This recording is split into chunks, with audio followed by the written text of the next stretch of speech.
अस्सलामुअलैकुम। आज की रेसिपी में हम सरसों का साग बनाएंगे। सबसे पहले हमने 2 किलो साग लिया है, जिसको हमने बरी बरी काट लिया है और अच्छी तरह से धो लिया है। और ये आधा किलो हमने पालक ली है, इसको भी हमने बरी बरी काट कर धो लिया है। 1 पाव हमने बाथू लिया है, उसको भी हमने बनाकर अच्छी तरह से धो लिया है।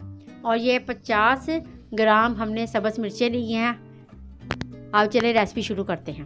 सबसे पहले हमने एक देचकी ले ली है, उसमें हमने पानी डालकर चूल्हे पर रख दिया था। पानी हमारा गर्म हो चुका है। अब हम इसमें साग डाल देंगे।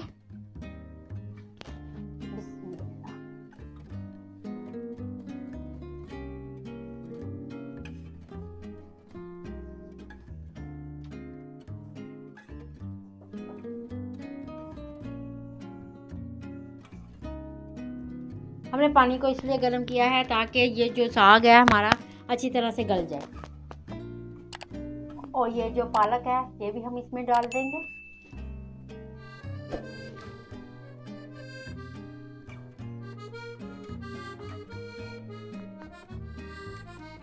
और ये बाथू भी हम इसमें डाल देंगे साथ ही।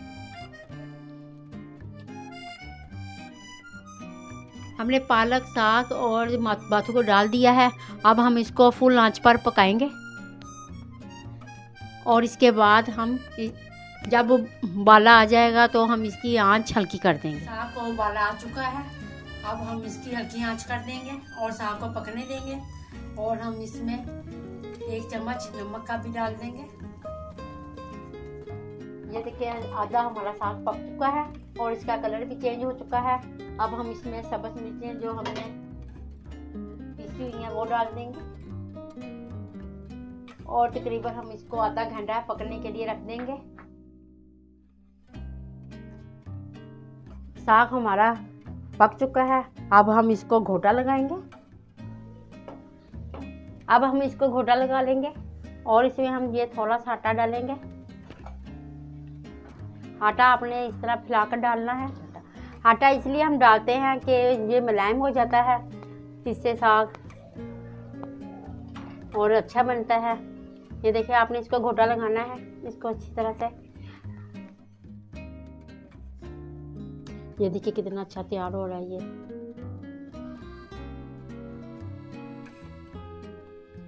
साग को हमने घोटा लगा लिया है। अब हम साग को तड़का लगाएंगे। सबसे पहले हमने घी लिया है देसी, सुरख मिर्च का पाउडर है, हल्दी है थोड़ी सी, और टेस्ट के हिसाब से हमने नमक लिया है। सब्ज़ मिर्ची हैं, कटा हुआ बारीक लहसुन है, अदरक है और हरा धनिया है। पैन को हमने चूल्हे पे रख दिया है। अब हम इसमें घी डाल देंगे। बिस्मिल्लाहिर्रहमानिर्रहीम। और घी को हम गर्म होने देंगे। घी हमारा गर्म हो चुका है। अब हम इसमें लहसुन डाल देंगे और इसको हम थोड़ा सा फ्राई करेंगे। आपने इसको ज़्यादा फ्राई नहीं करना। लहसुन हमारा फ्राई हो चुका है। अब हम इसमें अदरक डाल देंगे और थोड़ी देर बाद इसको हम फ्राई करेंगे। आपने अदरक को भी ज़्यादा फ्राई नहीं करना। अब हम इसमें ये नमक, मिर्चें जो मसाला है वो डाल देंगे, हल्दी।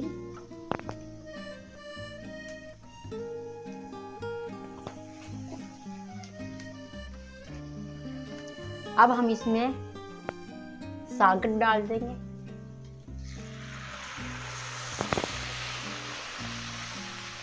आपने मसाले में बिल्कुल पानी नहीं लगाना।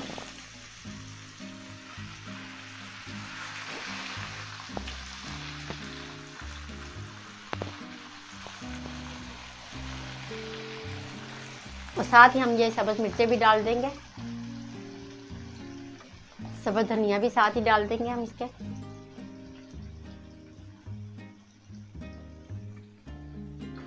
जितना आपने साग खाना है उतना ही आप इसको तड़का लगा लें, बाकी आप फ्रीज भी कर सकती हैं। देखिए माशाल्लाह से इसका कलर कितना अच्छा आया है। ज़्यादातर लोगों को मैंने देखा है कि वो तड़का नहीं लगाते, वैसे ही खा लेते हैं, तड़के के बगैर ही उसका जायका बिल्कुल नहीं आता। और आपने जितना तड़का लगाना है उसके हिसाब से आपने नमक मिर्चें डालनी है। माशाल्लाह से साग हमारा तैयार हो चुका है। इसको हमने तड़का भी लगा लिया है। आप इसे परांठे के साथ खा सकते हैं, मक्की की रोटी के साथ भी खा सकते हैं। बहुत टेस्टी बना है, आप लोग ज़रूर इसे ट्राई करें। हमें अपनी दुआओं में याद रखें, हमें लाइक और सब्सक्राइब करना मत भूलें। और आइंदा वीडियो के लिए हम आपसे इजाज़त चाहते हैं। अल्लाह हाफ़िज़।